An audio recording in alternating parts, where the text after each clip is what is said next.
Oke, coba bayangin deh, ada sebuah negara super kecil di tengah Samudra Pasifik. Penduduknya cuma puluhan ribu orang.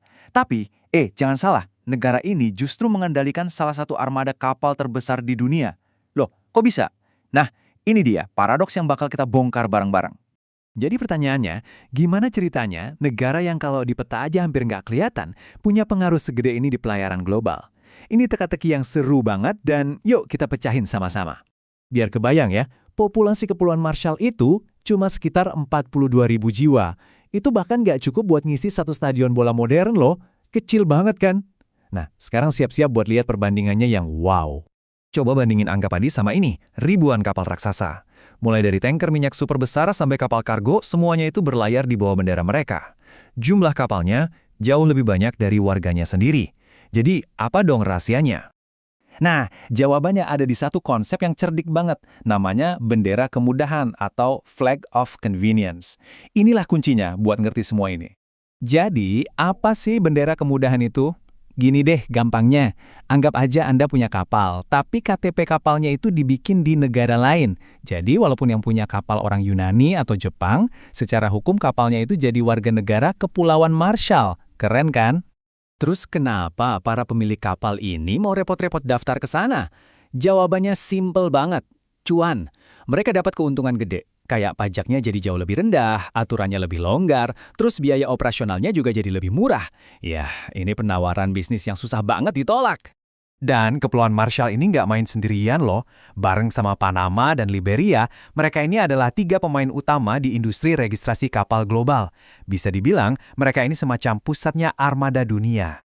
Tapi, disinilah ceritanya jadi menarik banget, penuh kontras. Di satu sisi, mereka ini punya kekuatan ekonomi global.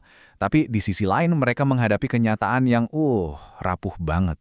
Coba deh lihat ironi ini. Mereka itu ngendalin armada kapal tanker minyak terbesar di dunia, tapi daratan mereka sendiri rata-rata cuma 2 meter di atas permukaan laut. Ini bikin mereka jadi salah satu negara yang paling terancam sama perubahan iklim. Bayangin, kekuatan maritim global yang secara harfiah bisa tenggelam. Oke, jadi gimana urusan daftar-mendaftar kapal ini nyambung ke gambaran besarnya ya? Ini bukan kebetulan loh. Ini semua bagian dari strategi bertahan hidup yang benar-benar cerdas. Kita mundur sedikit ya, buat lihat sejarahnya. Setelah Perang Dunia Kedua, wilayah ini tuh di bawah administrasi Amerika Serikat. Nah, meskipun sekarang udah merdeka, mereka tetap punya hubungan khusus sama AS yang ngasih mereka keleluasaan ekonomi yang unik. Dan dari situlah lahir strategi registrasi kapal ini. Penting nih buat dicatat, registrasi kapal ini bukan satu-satunya sumber pemasukan mereka, tapi emang pilar utamanya. Ini bagian dari portofolio ekonomi mereka yang macam-macam, termasuk perikanan, bantuan internasional, semua dirancang biar negara ini tetap bisa bertahan di tengah tantangan global. Terus kenapa semua ini penting buat kita? Karena, percaya atau enggak, armada dari Kepulauan Marshall ini secara langsung mempengaruhi kehidupan kita sehari-hari, dimanapun kita tinggal. Lihat deh, sebagian besar kapal-kapal mereka itu ngangkut komoditas paling penting di dunia, minyak dan gas alam cair. Artinya apa? Artinya negara kecil di tengah Pasifik ini punya peran super besar buat ngejaga pasokan energi global dan memastikan barang-barang di seluruh dunia tetap bisa dikirim. Ini benar-benar kayak cerita David lawan Goliat ya, tapi di panggung maritim dunia. Sebuah negara kepulauan kecil dengan kekuatan yang jauh melampaui ukurannya. Jadi intinya begini, jangan pernah remehkan pengaruh Kepulauan Marshall. Walaupun secara geografis kecil, jejak mereka di lautan global itu besar banget dan gak bisa dibantah. Nah, ini yang bikin kita mikir di akhir. Apakah sistem bendera kemudahan ini sebuah inovasi brilian yang justru memberdayakan negara-negara kecil?